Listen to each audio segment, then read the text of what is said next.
సిద్దిపేట జిల్లా దుబ్బాక మున్సిపాలిటీ పరిధిలోని ధర్మాజిపేట గ్రామంలో దొంగలు రెచ్చిపోయారు.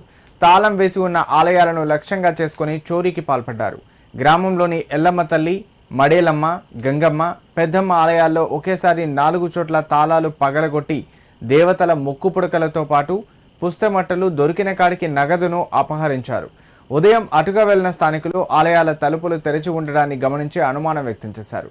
దగ్గరకు వెళ్లి చూడగా దొంగతనం జరిగినట్లు గుర్తించి వెంటనే గ్రామస్తులకు, పోలీసులకు సమాచారం అందించారు.